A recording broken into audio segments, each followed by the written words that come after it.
The utopian world. What does it look like? I would like to posit that it looks like a world where there's no stress. Now, most stress comes from the outside or from inside. From the outside, what do our neighbors think? I have to keep up with my neighbors. It's the competition. From inside, am I happy with myself? Am I accomplishing? What are my goals? Am I reaching them? Do I know what they are? How about my family? In the utopian world, there'd be no problems. I mean, maybe there would be people who get sick and we have to deal with the sickness. But dealing with the sickness when there's no stress, first of all, there would be less sickness. But even when there is sickness, dealing with sickness in a no-stress environment certainly is much easier to deal with. So how do we create a world with no stress? I think that this week's Parsha gives us the secret. In fact, this week's Parsha, Mishpatim, lays down the infrastructure that Hashem gives us to build the Jewish state. And many of the laws, the interpersonal laws, the governmental laws, civil laws, fill this week's Parsha. And as we look at them, especially as the Torah presents them, we discover what it means to live in a utopian society. I'll explain like this.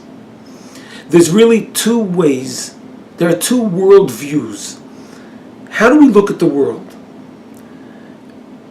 Conventionally, we look at the world that we're here, the world is here for us to own, to conquer, to make our own. And looked from that position, the world is here for us to conquer, to work hard, to make money, to gain acquisition. It becomes a goal of its own. I want to be successful in life. I want to be successful in acquisition. I work hard and I earn a lot and I buy a lot and earn more in hard work. It becomes a goal of its own to acquire. Now, acquisition is a very interesting, has an interesting nature, because acquisition can only be yours. You cannot acquire for everybody. Whatever is yours, and it's only yours.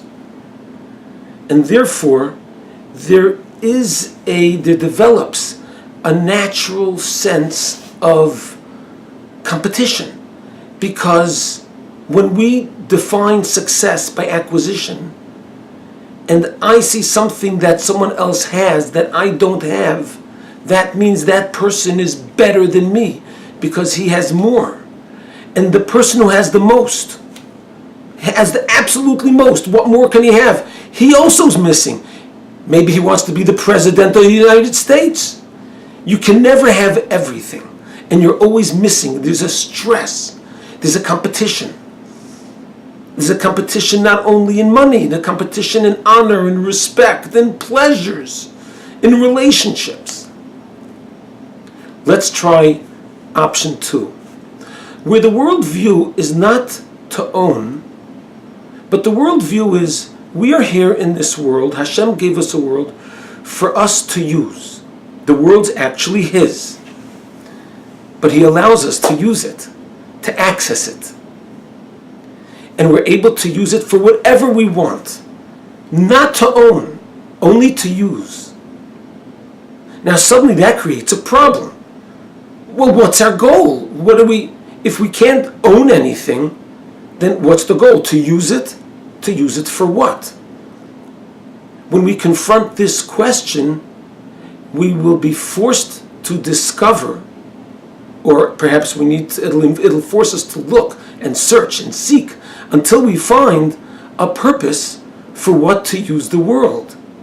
And then, when we use the world for that purpose, everything we do gets defined by that purpose. And that purpose is not ownership, because that's not in the cards.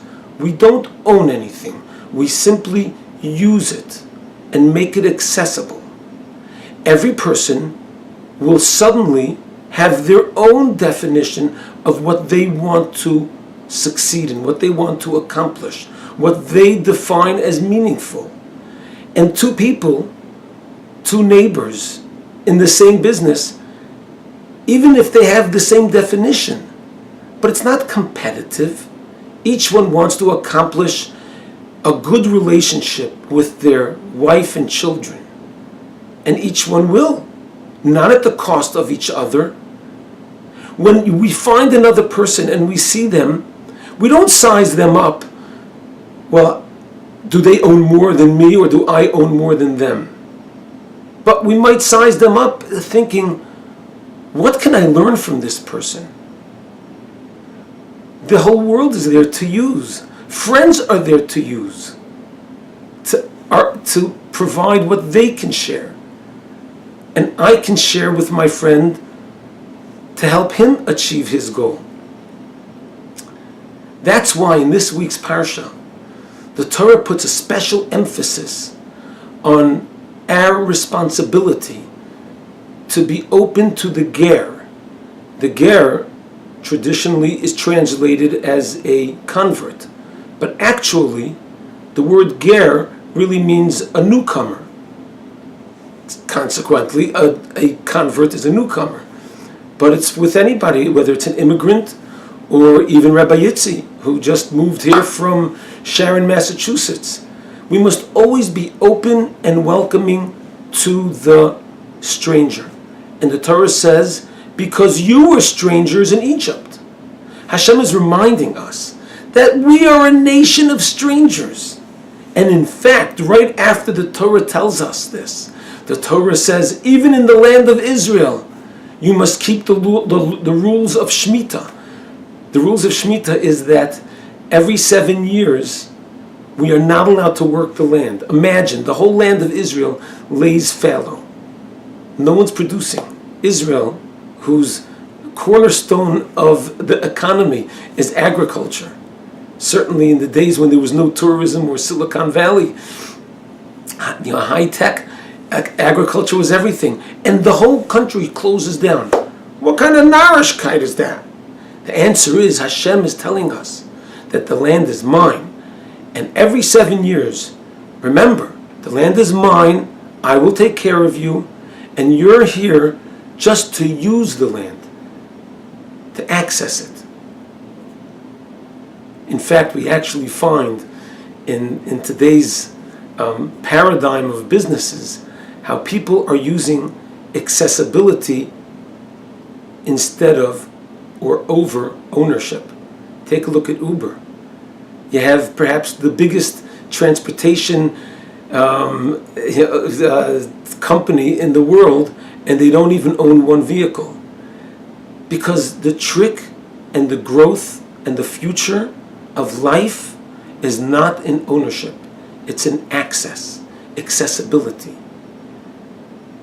So now that we have the map of how to find a utopian society, we need to implement it and recognize that we have to set our goals not on acquisition and every person is our opponent, but the world is here to use and to access for a higher goal. We need to find what it is and then take advantage of it and share our own opportunities with others. Have a wonderful Shabbos. Thank you for listening.